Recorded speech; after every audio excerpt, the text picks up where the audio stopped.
आज Doubtnut app download करें। Doubtnut पर अपने सभी गणित, रसायन विज्ञान, भौतिक विज्ञान और जीव विज्ञान के डाउट्स का करो सफाया। बस प्रश्न की फोटो खींचो, एक ही प्रश्न को क्रॉप करो और तुरंत वीडियो सोल्यूशन पाओ। अभी डाउनलोड करें। एक पत्थर 36 से 45 अंश के कोण पर 20 वर्गमूल 2 मीटर प्रति सेकंड की वेग से प्रक्षेपित किया जाता है तो पत्थर के प्रारंभिक बिंदु उच्चतम बिंदु पर औसत वेग है, ये हमको ज्ञात करना है। जी का मान दिया 10 मीटर प्रति सेकंड की घात 2 और हमको भिन्न भिन्न मान दिए गए हैं, इतना वेग औसत आना चाहिए। ठीक है, अब देखते हैं कि इनमें से कौन सा सही होता है। तो चूंकि यह सवाल जो है वो प्रक्षेप्य गति के लिए दिया गया है तो हम एक ग्राफ बना लेते हैं जिसमें से एक्स अक्ष जो है वह परास को प्रदर्शित करता है, वाई अक्ष जो है वह ऊंचाई के बढ़ते मान को प्रदर्शित करता है। ठीक है, अब प्रश्न अनुसार हम देखते हैं यहाँ पर जो कण है उसको प्रक्षेपित किया गया है कितने अंश पर, 45 अंश के कोण पर। तो इस कोण का मान लिख देते हैं, कितना दिया है 45 अंश। ठीक, अब उसके पश्चात यहाँ पर जो प्रारंभिक वेग है उसका भी मान दिया गया है। ठीक, प्रारंभिक वेग को u से प्रदर्शित करते हैं दोस्तों, और u का मान कितना दिया है 20 वर्गमूल 2 मीटर प्रति सेकेंड। ठीक, गुरुत्वीय त्वरण का मान हमको कितना लेना है प्रश्नानुसार 10 मीटर प्रति सेकेंड की घात में 2। उसके पश्चात और कुछ दिया है क्या, प्रारंभिक बिंदु और उच्चतम बिंदु। तो हम मानकर चलते हैं कि ये जो प्रक्षेप्य है इसका पथ परवलयाकार होता है, वो कहाँ पर जाके उच्चतम होगा, यहाँ पर कहीं उच्चतम हो गया। ठीक है, अब उसके पश्चात ये इस तरीके से नीचे की ओर गति करेगी। ठीक है, बना लेते हैं चलिए इस तरीके से। तो यहाँ पर ये न्यूनतम मतलब नीचे आकर गिर जाती है। ठीक है, ये हम मानकर चल रहे हैं। अब इसके पश्चात क्या होगा, उच्चतम बिंदु हम देख लेते हैं, ये उच्चतम बिंदु है। तो यहाँ पर जो वेग रहेगा वो लेंगे और यहाँ पर जो वेग रहेगा वो लेंगे, तो उसका औसत निकालेंगे। तो औसत वेग आएगा, ऐसा नहीं है। औसत वेग क्या होता है, औसत वेग का अगर हम सूत्र देखें, ठीक है, VAV, तो ये क्या होता है, कुल विस्थापन बटे कुल समय। लिख देते हैं यहाँ पर, उस समय अंतराल के लिए जितना विस्थापन है बटे में वह समय अंतराल जहाँ पर पथ ये तय किया हुआ है। ठीक है, तो कुल विस्थापन बटे समय ये लिख दिए। तो कुल विस्थापन हम कैसे ज्ञात करेंगे दोस्तों, ये देखिए ये वक्राकार जो पथ है वो तय कर रहा है ऊंचाई। एक बार फिर से बना लेते हैं इसको, कुछ इस तरीके से ये परवलयाकार में गति कर रहा है। ठीक है, तो परवलयाकार में अगर हम देखें तो ये वक्राकार है, यहाँ से यहाँ के बीच की जो दूरी है, मतलब प्रारंभिक बिंदु से अंतिम बिंदु के बीच की जो दूरी है, एक सीधी रेखा बना लेते हैं कुछ इस तरीके से। तो ये क्या है, सीधी रेखा है, तो सीधी रेखा से हम कुल विस्थापन निकाल पाएंगे। और समय का मान हम उड़ियन काल से निकाल लेते हैं। तो चलिए हम मान निकाल लेते हैं। ठीक है, ये ए बिंदु ले लेते हैं, ये बिंदु ए है प्रारंभिक बिंदु, और ये बिंदु उच्चतम बिंदु जो है वो बी है। ठीक है, तो यहाँ से हम क्या करेंगे, जो परास होगा उस परास को आधा करेंगे तो ये वाला मान मिल जाएगा हमको, ये वाला मान। ठीक है, ये क्या हो जाएगा, परास का आधा हो जाएगा r/2। ठीक, यहाँ से यहाँ तक का मान। और अगर हम बात करें यहाँ x अक्ष के लिए हम r/2 मान निकाल लिए। ठीक है, y अक्ष के लिए अगर हम मान देखें तो वो तो ऊंचाई का ही मान हो जाएगा। ठीक है, तो y अक्ष के लिए मान क्या हो जाएगा, ऊंचाई का मान हो जाएगा। ठीक है, अब ऊंचाई मतलब यहाँ पर लंब और आधार मिल गया तो हम यहाँ कर्ण का भी मान निकाल सकते हैं, AB के बीच की दूरी, वही विस्थापन हो जाएगा। ठीक, तो पहले हम क्या निकालेंगे, ऊंचाई निकालेंगे। ऊंचाई के लिए सूत्र क्या होता है वो देख लेते हैं।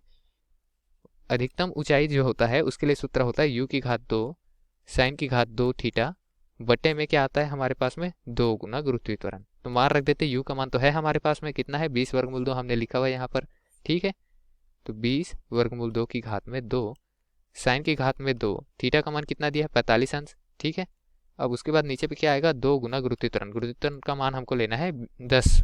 ठीक, अब उसके पश्चात इसको हल करेंगे दोस्तों तो हमारा मान निकल करके आएगा लगभग 20 मीटर। तो ये तो आ गया ऊंचाई का मान। ठीक है, h का मान, तो ये हो गया लंब उस त्रिभुज के लिए।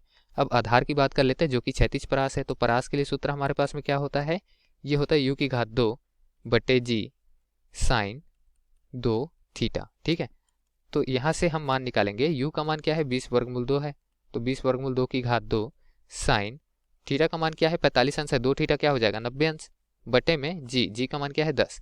तो इस तरीके से हमारा मान क्या आ जाएगा, हमारा मान आएगा 400 गुना 2, क्योंकि ये क्या है, ये 20 वर्गमूल 2 का वर्ग है। तो 20 का वर्ग क्या होगा 400, वर्गमूल 2 का वर्ग होगा, तो 400 गुना 2 800 हो गया। 800 से मैं 10 को काट दूंगा तो 80 मीटर आएगा। तो 80 मीटर तो r का मान है। ठीक है, परास का मान है, हमको क्या चाहिए, परास का आधा मान चाहिए। परास का आधा मान क्यों चाहिए, क्योंकि वही आधार रहेगा। तो r/2 का मान क्या आ जाएगा 80/2, और 80/2 को हम क्या लिख सकते हैं 40। तो 40 मीटर हमारा आधार आ गया, तो हम विस्थापन आराम से निकाल सकते हैं। ठीक है, चलिए इस बिंदु को भी कोई नाम दे देते हैं, इस बिंदु को हम नाम दे देते हैं x। ठीक है, तो हम क्या लिख सकते हैं, यहाँ पर पाइथागोरस का प्रमेय लगाएंगे। तो यहाँ कौन कौन सा बिंदु था, a और b बिंदु था, तो ए बी का मान हमको चाहिए, वही तो विस्थापन होगा। ये क्या होगा, वर्गमूल में, क्योंकि ये क्या है, समकोण त्रिभुज है ना। अब समकोण त्रिभुज में वर्गमूल के अंदर कर्ण और आधार का वर्ग आएगा।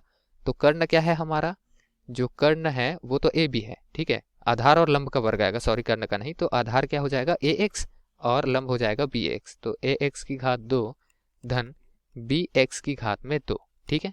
या फिर इसको और क्या लिख सकते हैं, ए एक्स जो है वो हमारा क्या है, आर बटे 2 है, ठीक। परास का आधा है तो उसकी घात 2, बी एक्स क्या है, ऊंचाई है, तो एच की घात में 2।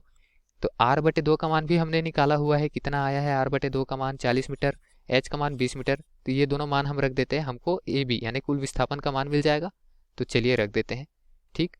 ए बी बराबर क्या आएगा, नीचे हम लिखेंगे यहाँ आर बटे 2 का मान क्या है 40, तो 40 का वर्ग धन एच का मान कितना आया है 20, तो 20 का वर्ग, ठीक है। इसको हल करेंगे दोस्तों, तो 40 का वर्ग क्या आएगा, 40 का वर्ग आएगा हमारे पास में 1600, और 20 का वर्ग क्या आएगा 400। तो 1600 और 400 क्या हो जाएंगे, 2000 हो जाएंगे। इसको अगर हम हल करें तो हमारे मान क्या आ जाएगा यहाँ पर से, कि जो 2 शून्य है उसको तो मैं 10 निकाल सकता हूँ, वर्गमूल के अंदर क्या बचेगा, 20 बचेगा, ठीक है। और ये 20 क्या होता है, 5 गुना 4 होता है, जिसमें 4 को बाहर निकालूं तो वो 2 बन के बाहर निकलेगा। तो 20 वर्गमूल 5 लिख सकता हूँ इसको। 20 वर्गमूल 5 ए बी का मान आया, जो विस्थापन है। हमने सूत्र ऊपर में लिखा हुआ है औसत वेग का, क्या था ये, औसत वेग का सूत्र था कुल विस्थापन बटे में समय, ठीक है। ये यहाँ पर दर्शा देते, कुल विस्थापन बटे कुल लगा हुआ समय। तो समय का मान अभी हमने निकाला नहीं हुआ है, चलिए समय का मान भी निकाल लेते हैं, ठीक। समय के लिए कैसे करेंगे, हम उड़ियन काल का मान निकालेंगे। तो उड़ियन काल का मान क्या होता है दोस्तों, वैसे उड़ियन काल जो है वो पूरा कितने का है, इतने का समय है पूरे वक्र का, हमको आधा समय चाहिए, तो हम उड़ियन काल बटे 2 का मान निकालेंगे, ठीक है। समय क्या हो जाएगा, टी बटे 2, उड़ियन काल बटे 2, टी अगर उड़ियन काल है तो टी का सूत्र क्या होता है हमारे पास में, ये होता है 2u साइन थीटा बटे में जी। अब बटे 2 कर दिए है तो बटे 2 लिखेंगे, या फिर इसके साथ गुने में 1 बटे 2 लिखेंगे, एक ही बराबर है, ठीक है। तो 2 से 2 कट जाएगा। u का मान क्या है हमारे पास में, 20 वर्गमूल 2 है, तो चलिए लिख देते हैं 20 वर्गमूल 2 गुना साइन थीटा का मान क्या है, साइन 45 अंश, ठीक।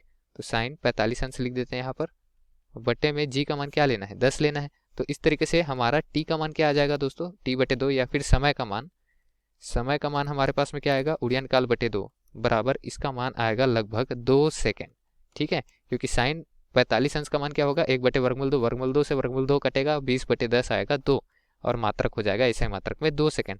तो समय का भी मान आ गया हमारे पास में, और ए बी का भी मान आ गया, विस्थापन का भी मान। तो हम यहाँ से औसत वेग निकाल सकते हैं, ठीक है। औसत वेग क्या होता है, ऊपर हमने सूत्र लिखा हुआ था कुल विस्थापन बटे समय। कुल विस्थापन कितना आया है 20 वर्गमूल 5, समय कितना लगा 2 सेकेंड, तो भाग देते ही हमारा औसत वेग का मान क्या आ जाएगा 10 वर्गमूल 5, और ये वेग है इसका ऐसा मात्रक क्या होता है मीटर प्रति सेकेंड, ठीक है। तो यही दिए गए प्रश्न के लिए हमारा उत्तर था दोस्तों, हमारा मान आया 10 वर्गमूल 5 मीटर प्रति सेकेंड, ठीक। अगर विकल्प में देखें तो 10 वर्गमूल 5 मीटर प्रति सेकेंड हमको विकल्प क्रमांक बी में मिल रहा है, जो कि दिए गए प्रश्न के लिए हमारा सही उत्तर है दोस्तों। धन्यवाद। कक्षा 6 से 12वीं से लेकर नीट, IIT, JEE वो एडवांस के लेवल तक 1 करोड़ से ज्यादा छात्रों का भरोसा। आज ही डाउनलोड करें डाउटनेट ऐप या व्हाट्सएप करें अपने सारे डाउट्स 8400 400 400 पर।